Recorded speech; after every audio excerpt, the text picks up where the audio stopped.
Welcome to Give a Shift, the podcast you want to be listening to for positive radical change. My name is Nancy Lee Scribble, and I am one of your co-hosts. And I'm your other co-host, Alicia Ziegler. And we are so excited that you're here. We are on a mission to help people create the shifts that they need for positive radical change in their life to live happy, healthy, and fulfilled. Yay! And today we have our very special guest, Kat.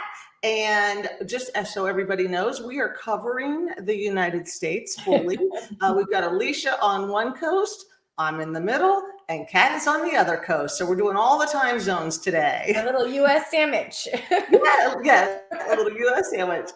So before we jump in, I am going to read Kat's bio so everybody knows all about our amazing guest. Kat is a widely recognized hedge fund professional with over 3 decades on Wall Street, a consumer analysis by AM and productivity coach by PM. Kat specializes in helping high-performance professionals overcome self-doubt to boost confidence and optimize productivity. Kat started her career at McKinsey and has spent over 3 decades working at some of the nation's top hedge funds. She serves annually as a judge at the annual Pershing Square Stock Exchange at her alma mater, Columbia Business School. Kat regularly shares her insights as a Gen X voice on LinkedIn, her natural habitat. Drawing from her 24-year journey as a cancer survivor and advocate, she offers pro bono support to cancer patients. Her heart has a special place for Memorial Sloan Kettering Cancer Center.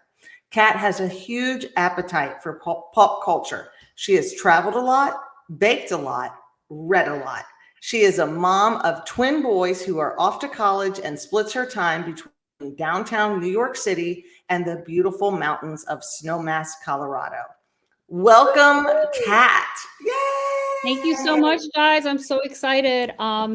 You failed to mention, Nancy, that I have been your client and you've been my coach for the past several months. And that is one thing that brought us together. And I'm very excited to be here. Anything that raises awareness for other women, especially other women in midlife, like I am, is close to my heart. So thank you.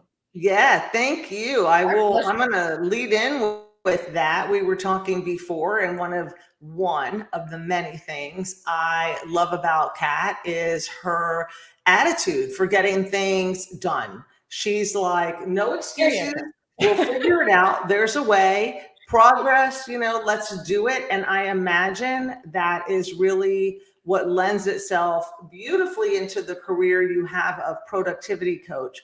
But let's jump in a little bit. And you are making this particular career shift, or you've made it not in the 20s, right? Like, you had a very fulfilling career and you decided to do this, and it's not easy. It's not an easy thing. And so we would love to hear and share with our listeners your journey, because I know for a fact, we all know people that are like, I'd really like to do XXX, right?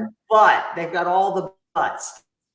So sharing your journey is going to be amazing. We can't wait to hear that. And then we'll dive a little bit into exactly how you help these high performers. So again, welcome, Kat. Yay! Thanks so much. Yeah. So I love the name of your podcast, Give a Shift, because for a while there, I did not give a shift. And I think if we're going to go back to storytelling, it's very important to start at the point where things started to go downhill and how I was able to catch myself, because I think there's lessons that are pretty universal about my experience right there. So I had this wonderful career for 30 years. I really loved what I did. It played into my strengths, which is like being analytical, curious. There's a big investigative component with being an analyst on Wall Street. And all of that was really, really a very fruitful career that I had over 30 years. And as you said briefly in my bio, I still am committed to picking stocks, and I am a retail analyst, consumer analyst in the AM, and then in the PM, I'm a productivity coach, and then I wear a third hat in the evening now that I'm an empty nester, which is creating content on LinkedIn. I love writing content as a Gen Xer, but we can go into that later. So I want to go back just a few years to around, pre-COVID, where I was already starting to see what the sort of the writing on the wall with my kids becoming older. And as they got into high school, I realized they were much less dependent on me. And I had created a work environment for my 9 to 5, which was somewhat on autopilot, because what happens is when you've really been that specialized on Wall Street as I've been, which is basically focused on a very narrow group of stocks, is that after like 20, 30 years, you start to have some muscle memory and you understand these stocks as if they were like living beings. So you know when to buy them, you know when to sell them. And, if your batting average is sort of 80 to 90%, you're doing a really good job. And I realized that there was like big voids in my day where really like I was just bored. Yeah. And boredom has always triggered me to become more active and figure out new things to do. And that was where I was at that point. And then COVID hit and everything kind of went downhill. Having to raise twin boys, high schoolers during COVID, getting them ready for college.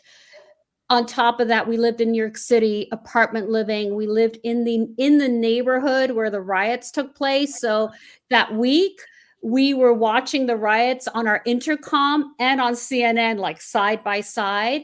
So it just was like one challenge after the next.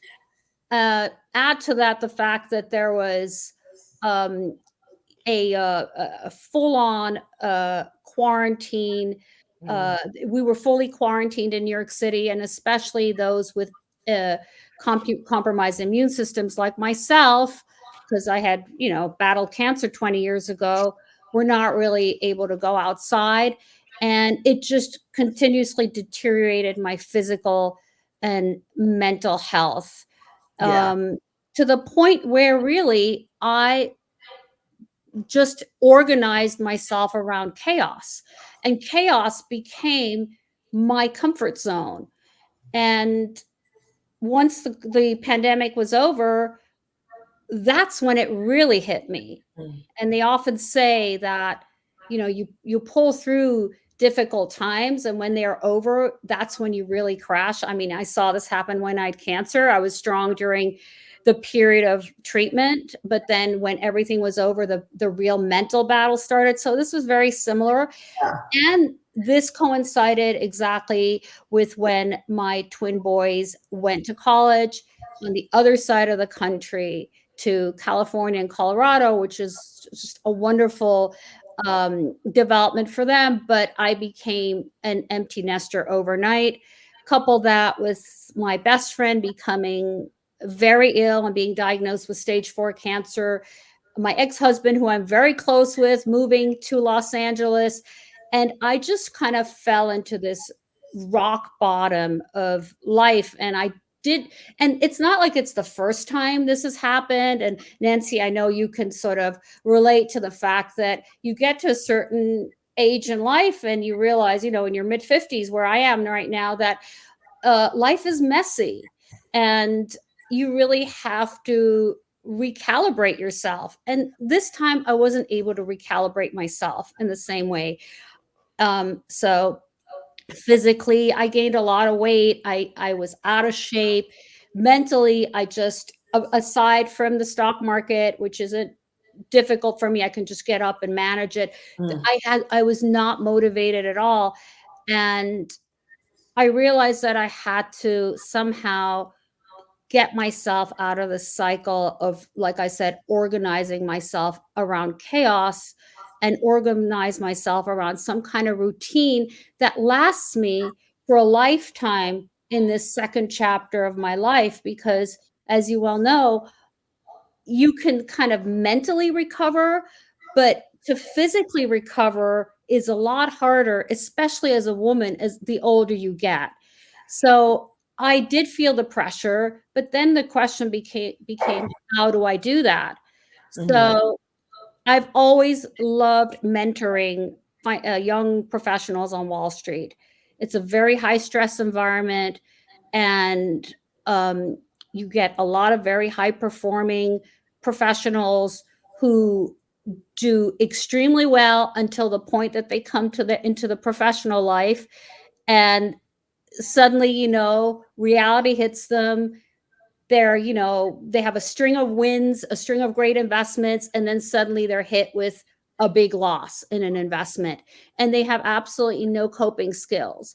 And this became sort of my sweet spot, trying to kind of help individuals that are going into these spirals of self-doubt because of hitting a bump in the road. And the more I worked with individuals in a mentorship capacity, the more I realized that I really had a knack for this, because I myself had been tested so many times. I mean, the nature of the work that I do is that every day there's an element of self-doubt, because no matter what happens, there's always going to be an investment that goes sour at any moment in time. Yeah. So I had been through this for so many years that I had figured out how to manage through it and help others to do that. And the more I studied this concept of, I call it recency bias, which is basically being focused more on the most recent performance versus the entire history of your performance. And I saw the same phenomena happen with elite athletes who will win a string of competitions, and then they will focus on that one loss, and it spirals them into self-doubt. Yeah. Yeah. And I saw this phenomenon in many other high performance professions, whether it's in the legal field. As a creator, you're so dependent on your numbers, how many reactions you get, how many comments. And I felt that I was onto something.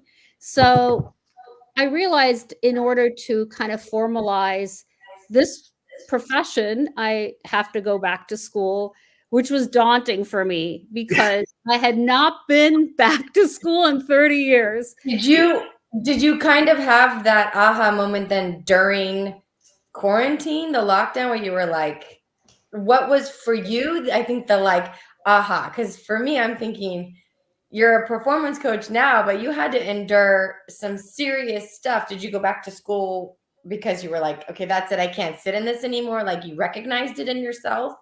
Or like, wait, I mentor people and look what that's what I always do, the self-reflecting, where I'm like, whoa, did you just catch yourself not practicing what you preach? Or was it that kind of moment for you? And then you were like, now I got to go to school.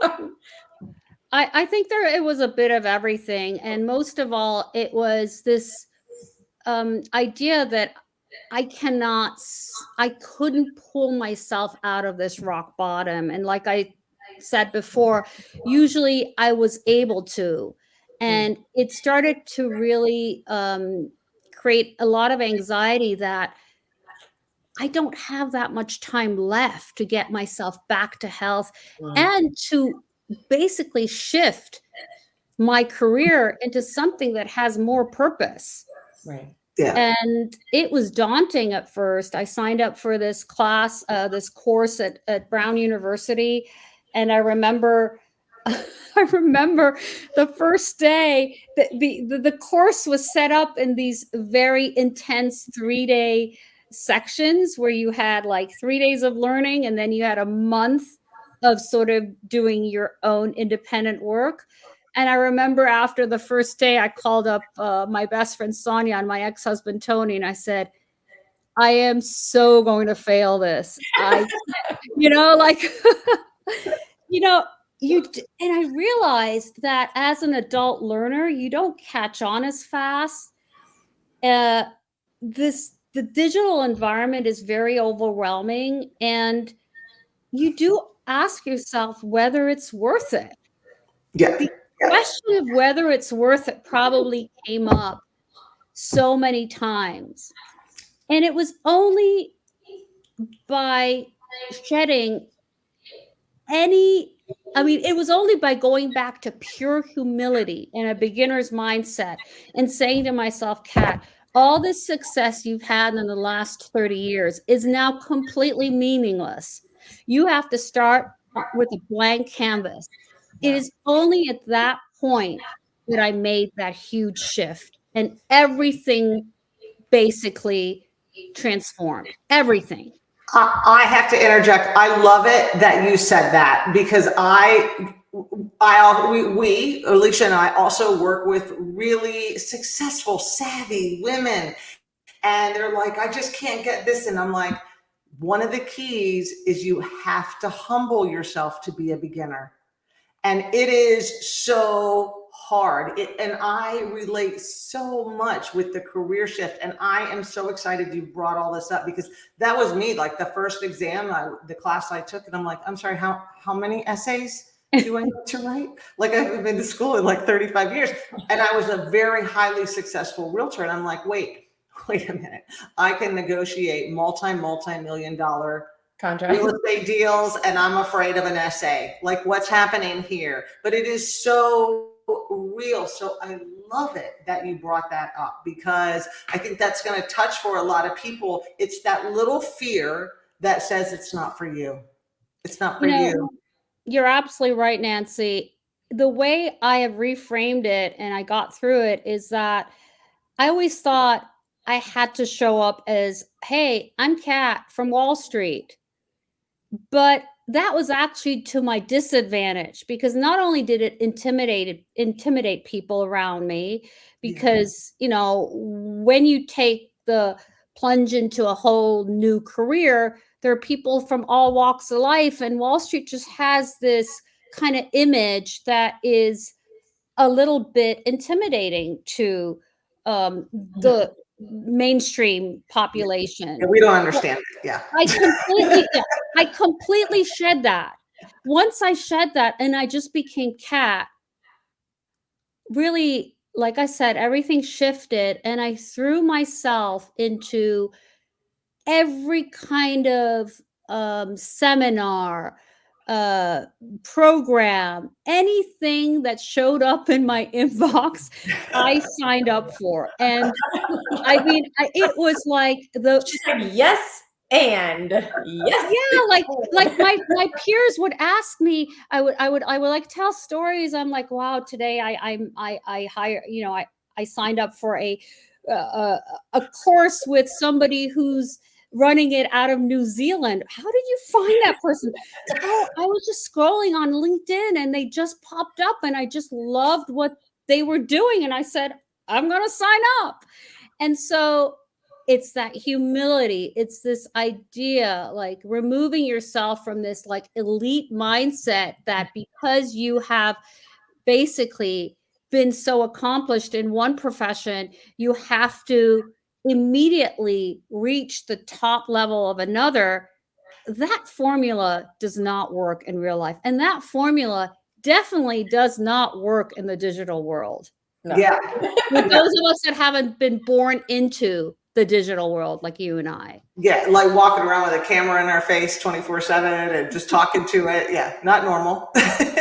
I love everything that you're sharing, and I'm just so excited. And I think even when I was reading your bio and going over everything that you do, most people do not correlate somebody who is motivating, highly driven, successful with needing self-confidence, right? You don't. It's like you look at them, just like you were saying, it's like they don't need that. Like, look at all they've accomplished. But everybody Everybody has that in them. And what a niche you have found, and being able to work with that specific type of person. Now, do you find that when you're working with that type of person, they recognize a self-confidence problem or not? This is a really great question. And it is so interesting that, and I think this is very important for the listeners as well, this misconception that people that are high performers, high achievers, and highly successful with big profiles, like people that you read about in the business world day in, day out, which I know a handful of them and have worked with them over the years and have also coached them. This misconception that they walk around in this sort of wrapped with self-confidence is completely incorrect. In fact, there's often an inverse correlation to your success and your confidence. And the reason I say that is I go back to this idea that you live with imposter syndrome the more successful you become. I like to call it self-doubt because that's what it really boils down to. And the imposter syndrome, even after 30 years of doing the exact same thing in my narrow niche and having year after year of solid performance, if I have a week where I basically made a mistake on a stock, I feel like I am completely useless and a failure at what I do. And this is something that is reflected across finance, across elite sports, in every capacity that you can think of where you have a profession that's tied to metrics. Yeah. Which most professions are these days. Yeah, in some capacity, everything is tied to something. Yeah, in how you performed. That's where I would say my business tenfold. Yeah. Oh yeah. You have one bad audition and you're like, that's it, I'm quitting. I'm done. I'm horrible. They're never going to want to. I mean, you go from 0 to catastrophe, and then you have 4 minutes to get your stuff together because you just got another audition and you have to go do it anyway. So it's the transition of how do you get these poor people that now feel like a pancake off the sidewalk to get up and keep going, because at the end of the day, the thing that's flattened them is the thing that they're chasing the most. They love it, or else they wouldn't do it. And yet they get so crippled by that fear of, oh, God, I suck. I'm horrible. Absolutely. Like crippled is the right word. I mean, I call it cycle of self-doubt. And we work in our coaching how to sort of disrupt and short circuit this cycle. And then you start spiraling. And I mean, when you get into this cycle, you dismiss all previous successes that you've had. Your entire self-worth is basically, in your example, tied to your last audition. And that's why I call it sort of recency bias. And part of my work with my clients is really to reframe that and to coach them through these cycles so they can disrupt them on their own. And it has been something that has really been effective. And that's why I'm so excited to kind of continue down this very narrow niche again and build out my practice around self-doubt, confidence. And yeah, I'd love to. It's a rad job with the super cool title. Yeah. I was like, wait a minute, what do? I want to be a performer. Like, it's like, come on, Kat. That's awesome. Yeah, everything it relates and not the same I love the cycle of self-doubt. It's so true, and it shows up in every different way. But just even like thinking about when I had to 2 years into completely going and shifting the careers. I'm an empath. I take on people's stuff. I take on the world and animals, and I have to like learn how to let it go. But what was happening was with my clients who weren't showing up, who weren't doing the work, or who weren't getting results, I took it all on. And I'm so like, and my tagline at the time was healthy and happy. And I'm like, I don't feel so happy. Like I'm a fraud because I say healthy and happy, and I am so not happy. I am taking on all of their stuff. I'm miserable. I want to fix everybody. And my coach, we've had her on our podcast, Angela Asia. She coached me through, and she said, I want you to remember this, Nancy. You are responsible to your client. You are not responsible for your client. And I'm like, what? What was that? You are responsible to show up. You are responsible to know how to help them, but you are not responsible for their actions. And that was like my mantra for 3 years. Like, I'm responsible to my client, not for my client. And it was life-saving for me. And, you know, I have my own other issues, but I mean, that one, but it really is, right? And I think it's, you know, different, but it's another way that when you're in the metrics driven kind of thing, like, you're the person that you're working with is responsible for their behaviors, but not always the outcome, right? Like you can't drive that. Yeah, I absolutely agree with that. So then how long was your training or your certificate process and all of that before? Like, how do you even come out of that and then be like, I'm here. Let's get my hands on some. So the training started. Oops, sorry. Let me. No, you're good. The light just went off. I'm sorry. How about this like makeshift studio here at my house? So sorry about that. So the training happened. I started the training last September, and I remember it's very interesting when you want to become a coach. The assignments that you have, like a lot of it is just practice coaching, and it's practice coaching with peers within your cohort. And I remember the first practice coaching session in our breakout room, I was with 2 other students, and it was always like, one is the coach, one is the coachee, and one is watching you and then gives feedback. And I bombed that first session so badly. I could not string together a sentence. I was like, this is not going to work. This is not going to work. So I started to, again, this was my own cycle of self-doubt. I was like, I'm useless at this. I can't do it. And so what happened, in full transparency, is that I wasn't even committed for those first 3 months. And then suddenly we got to Christmas, and I finally started to coach people outside of the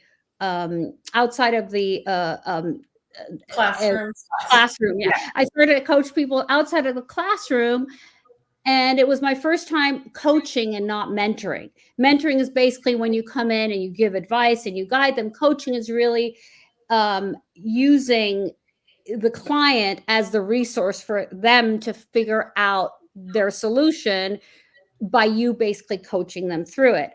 And I started to find sort of my rhythm.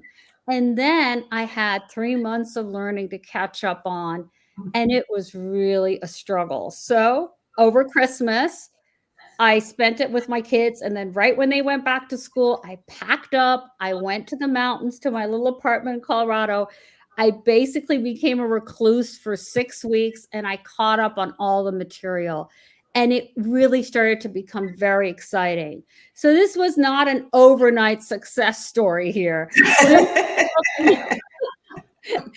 and then I was coaching, and I was like, what kind of a coach am I? Like, like everybody was coming to me for business coaching. And I'm like, no, that is exactly what I don't want to do. I want to do coaching with purpose, because that's where I feel I can have the most impact. And so I remember just running a poll with my best friend and my inner circle.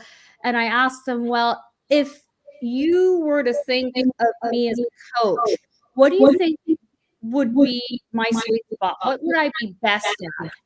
And then it's funny, and it's a twist on the name of your podcast, but two of my friends are like, Kat, you get shit done. You get shit done. I was like, okay, or I get shift done. And then I got this little block from my best friend here, which is on my desk. It says, I'm on it. It's like Kat Sosnick. So it's like every time she asks me something, I'm like, I'm on it. So I was like, you know what?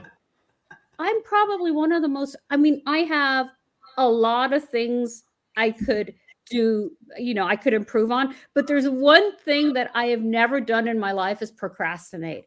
Like you said, Nancy, I'm on it. Like she's on it. Really, I'm wired that way. Mm-hmm. And so I realized again, I'm onto something here. So let me be a productivity coach. I read up on it and I'm like, wow, this is a great match. And then the next challenge was like, I didn't want to be a productivity coach in the generic sense of the word where, you come to me and I tell you how to color code your calendar and, time block and the Pomodoro technique.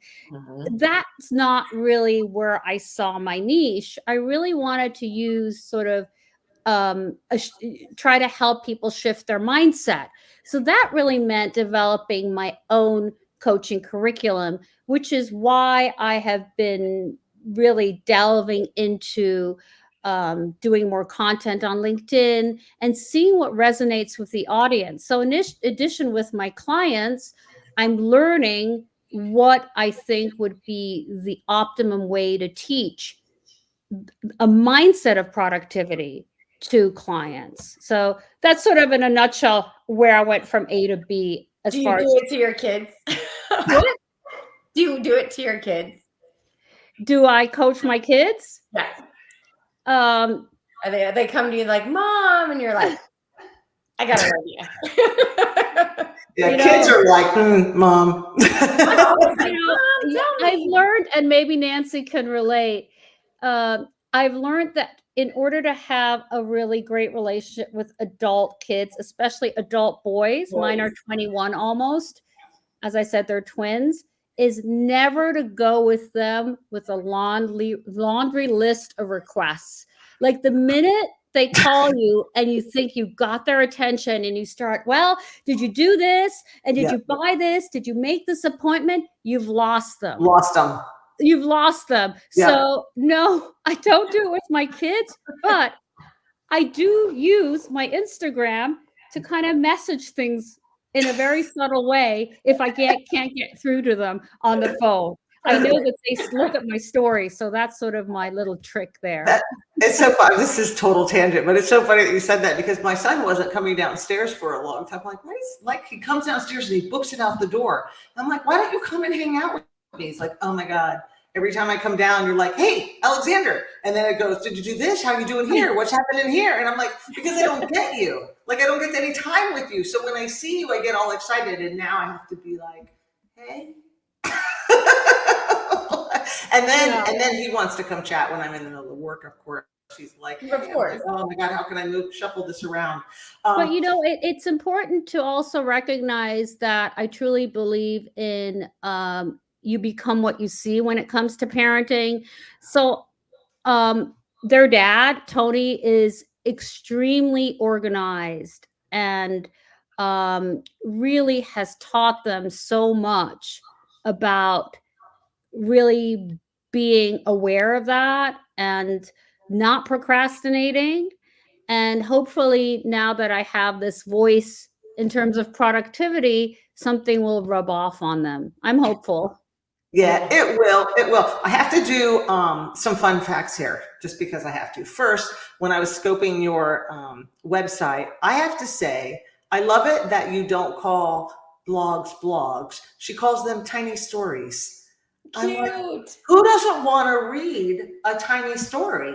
I want to read. I was captivated by that. Did you come up with that? Yeah, Nancy, I have to tell you, like, this content creation has taken on a whole life for me. It has been so much fun, and I hope that I can inspire other women in midlife to get out there and just start writing, because it's so fulfilling, but also it's so helpful to a bigger audience to hear from our age group. So Yeah. I'm glad. Yeah, tiny stories is because they're anecdotes. I love it. I really was like clever because Thank you. blog, you're like, okay, another blog. And then I was like, a tiny story.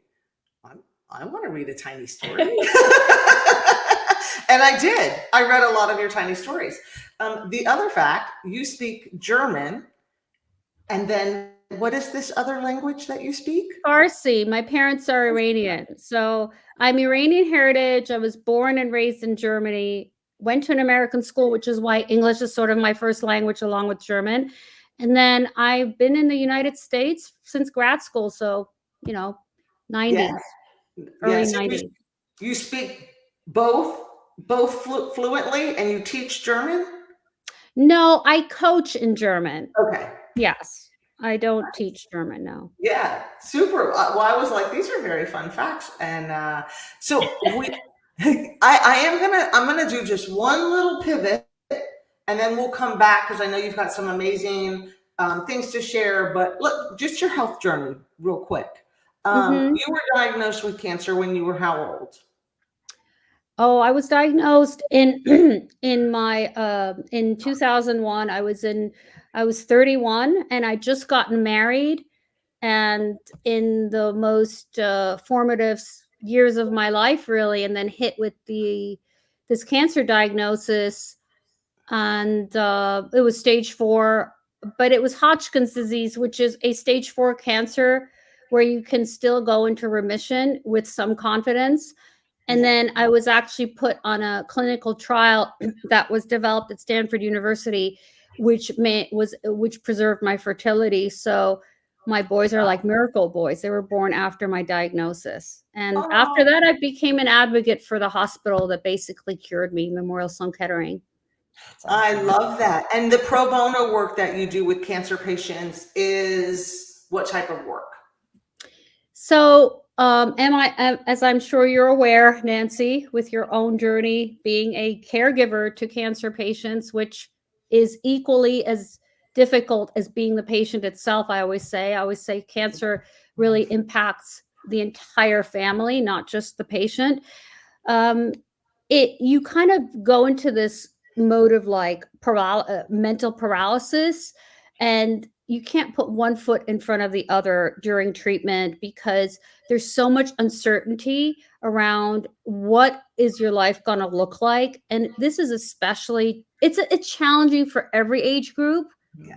I don't want to diminish anybody's pain going through a cancer diagnosis, but when you're a young adult in your 30s, it is particularly difficult because you're about to settle down or buy your first house, have a family, have a promotion in your job, and all that comes to a standstill. So I really try to help this age group in particular, but not specifically. I've helped other demographics as well, to be able to literally put one foot in front of the other again and see their life after cancer and build a roadmap together and a set of goals. It's basically basic behavioral activation, just trying to coach them through their diagnosis and then help them acclimatize back to the real world. And that's something that is very close to my heart. So thank you for asking that. Thank you for bringing that up. Oh my gosh, it's such a gift. When I read that, I was like, of course she does. Like, but seriously, yeah, and you're right. Like, you're young and things, but for anybody, it can seem like the end. And you have the stage 4 diagnosis. You're here. You're doing all these things, and you help them. I love it that you said I help them with a roadmap, which is, to me, I help them see their future. And think about their future instead of the other side of the it could end. And that's a gift. Look, when you go into a cancer ward, you typically see people that are in their 70s and 80s. It's not very common to see someone in their 30s. And I remember when I was going through cancer, all I wanted is to have somebody I could relate to. So if I can go back and say, look, I was your age, and look, I'm still alive, and I'm a pretty functional person. Except, some of the late stage side effects, of which gut health is one of them. But yeah, I think that's very powerful. Yeah, I love it. And with all that too, obviously you've gone on, you've had 2 beautiful sons, created a great life. You are you are your own wellness advocate, instead of being like, things are out of whack in my body. And yeah, I'm saying it. Some people might be like, well, it's because I had cancer and I did this and I did that. It's just the way it is. You're like, nope, I'm going to go figure it out. I'm going to get my gut health. Dr. B has been very pivotal, right, in helping you figure things out, and she follows him, and really gut health is a priority. And then everything trickles it down. But I think the whole thing with you is, whether even we all have moments where we get stuck. Everybody has that. But I think as we move forward and you get more things thrown, it's how quickly you become unstuck.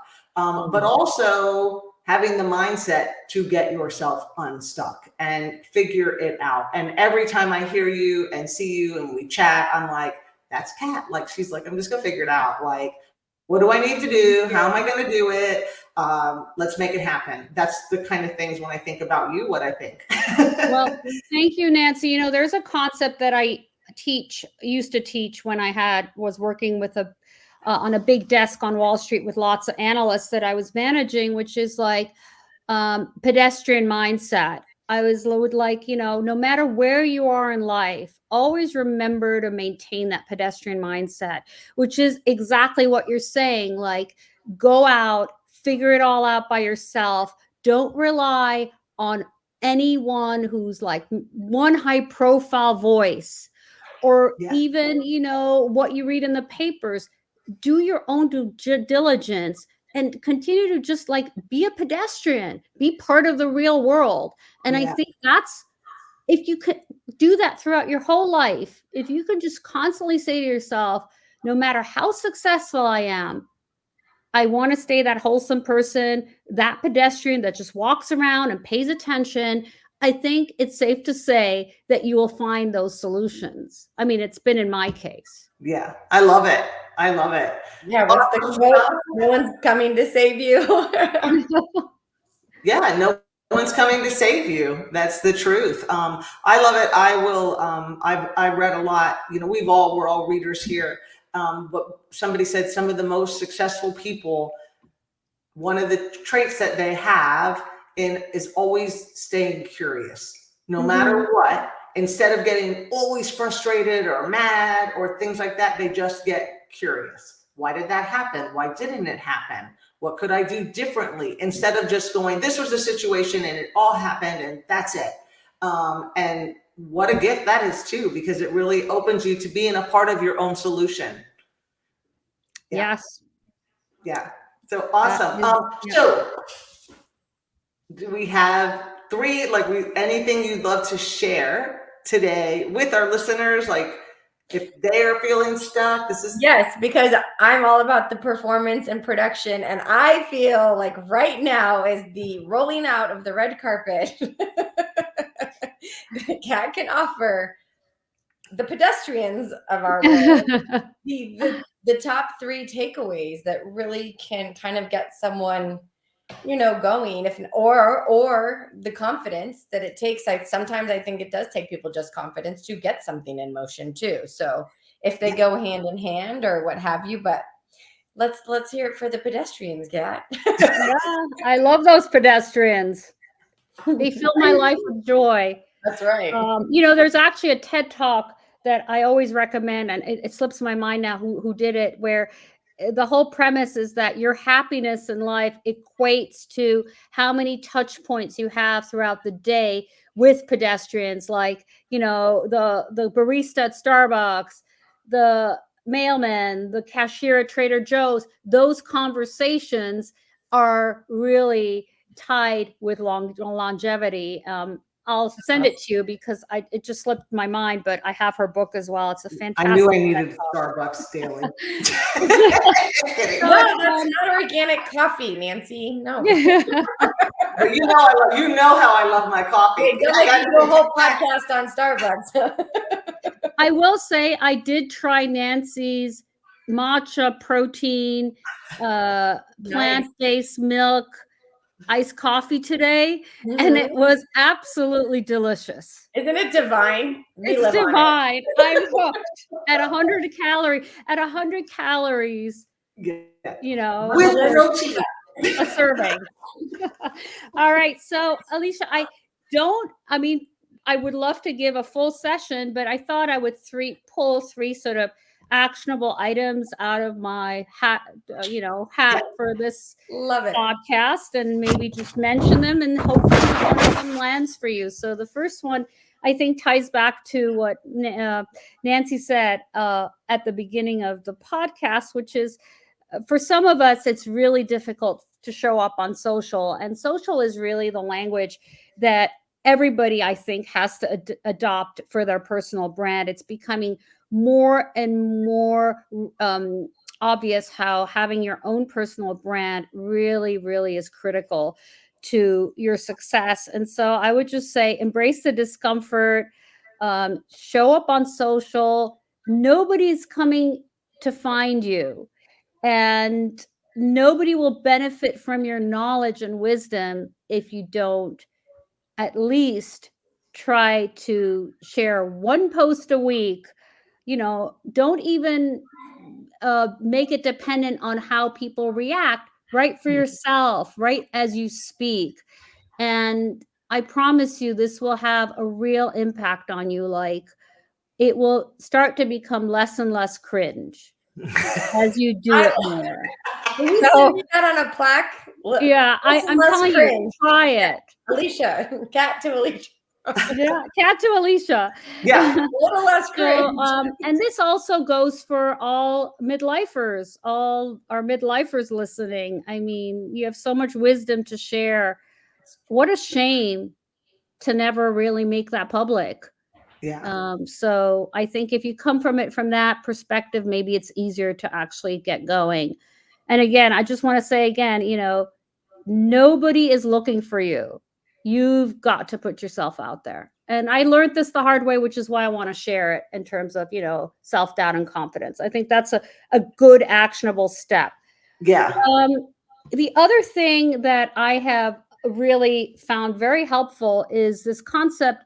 I haven't even found this in terms of, educational terminology, is this whole idea of micro-learning. And it goes back to what you said, Nancy, to stay curious.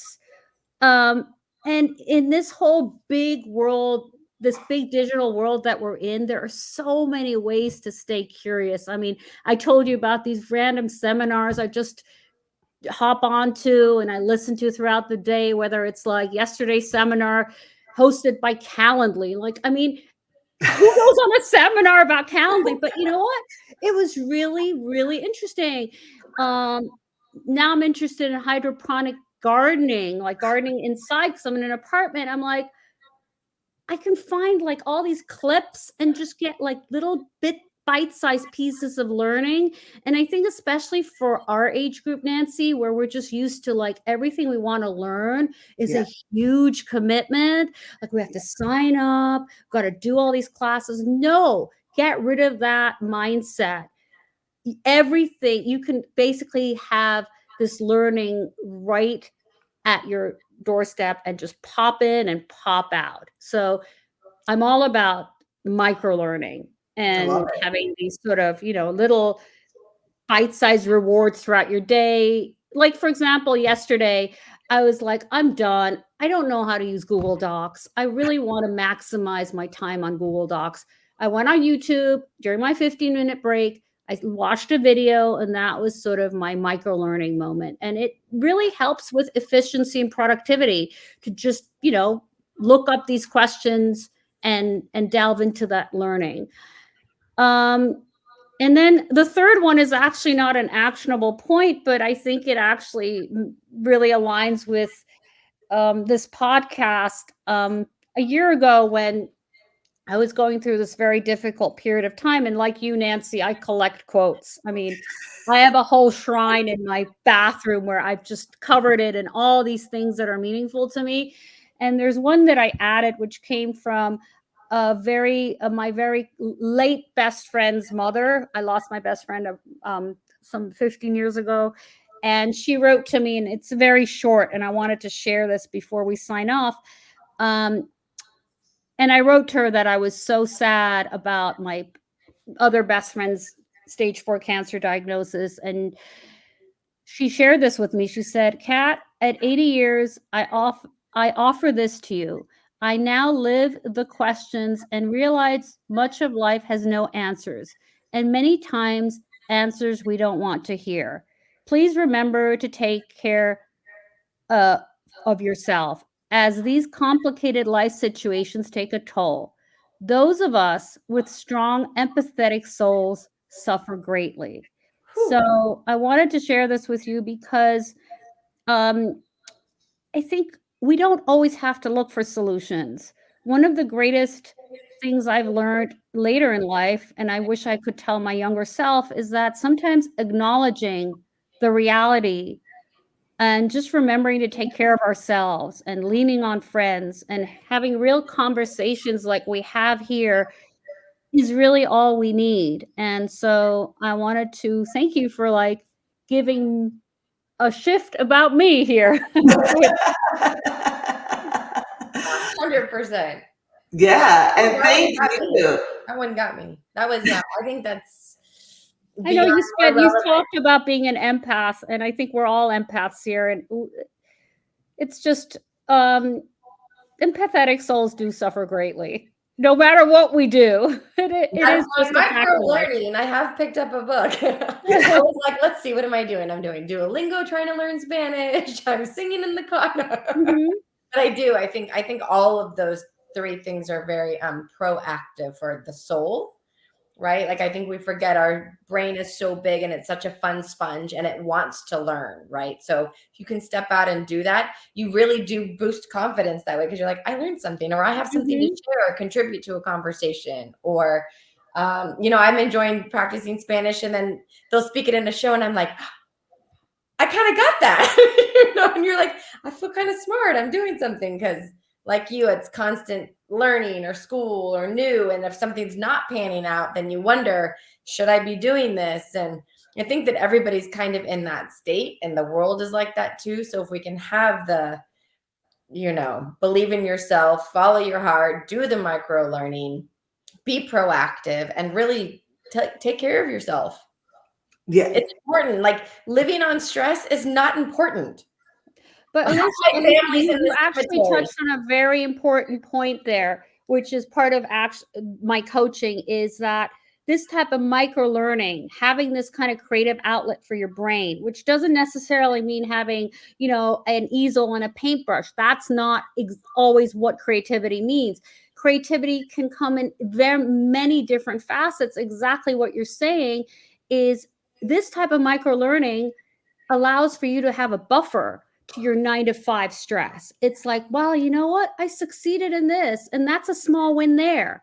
And it aligns with your mindset completely. So you do know what you're doing.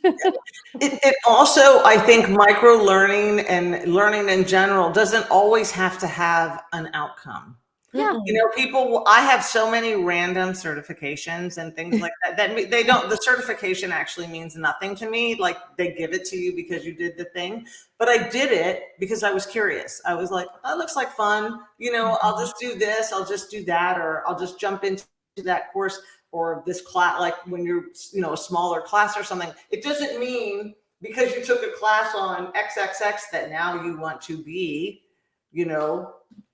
I don't know, whatever kind of dancer, like something. Just because you take a class doesn't mean now you have to go and that's my career, that's what I'm going to be.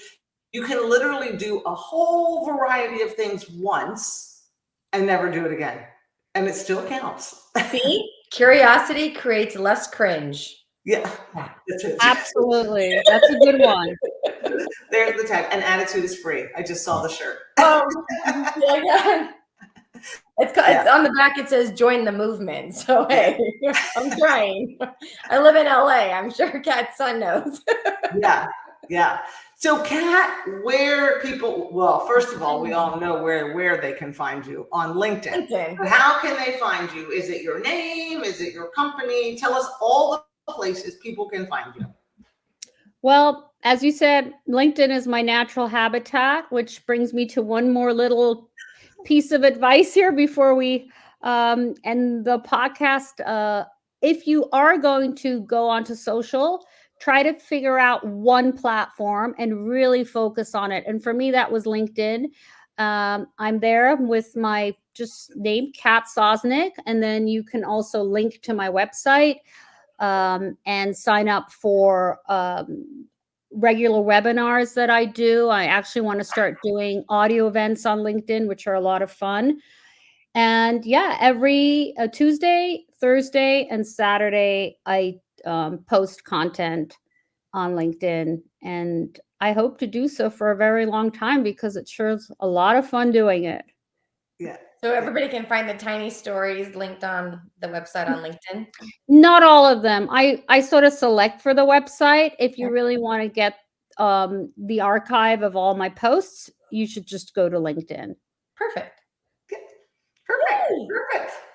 And we thank you. We thank you for being here. We thank you for sharing your story, your journey, and the motivation, really, and the inspiration to everybody listening. Sometimes it takes people one time to hear something and they're like, oh, that was it. Sometimes they have to listen to something 10 times. So we keep showing up, trying to bring the stories. And I absolutely know, and I know Alicia does too, today, a lot of women are going to resonate. They're going to hear and they're going to say, oh yeah. And just great information and inspiration. So we thank you very much. You know, I thank you guys. Yes. I'm really grateful. I'm grateful to have been able to, the privilege to be on this podcast, because I think you just do wonderful work.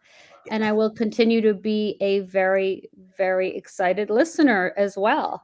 I was going to say, not that you didn't make an impact for 30 years, but thank you for making the shift to be the new coach that you are, because that is very necessary. Oh, thank you. A lot of souls. Yeah. Thank you. And I know we're ending, but one more thing. And I know, I love that it's like 10 minutes.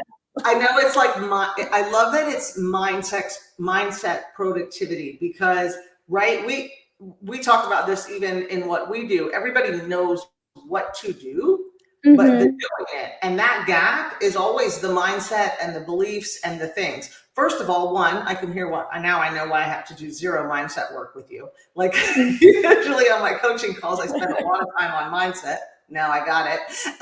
But I think that's so important, because it's not the to do. It's not the what you know. It's what you think. And you really dialing in on that. And of course, dialing in on that with and how can we turn that into being more productive and moving past that cycle of doubt and all the things. Huge gift. And so for really those people that are at the top of their game listening, and this is for you too. This podcast is for you too. Sometimes it's easy when people, I've used the word easy in quotes, but when people are at the bottom rung, they're like, I'll do anything. Like, I'll hear anything, I'll do anything. It's when you're at the top rung or close to it that you might feel like, I don't need anything.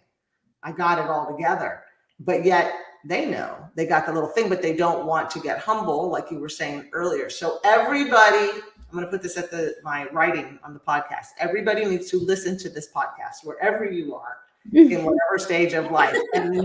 Right. And then for our listeners, thank you as always. And please remember to like, subscribe. I always have to remember what we're doing. Like, subscribe, and Like, comment, share, subscribe, share, comment, like. all of that. And thank you everyone for listening in. Thank you, Kat. And we will be back next week. Yay. Bye. Bye. Bye, everyone.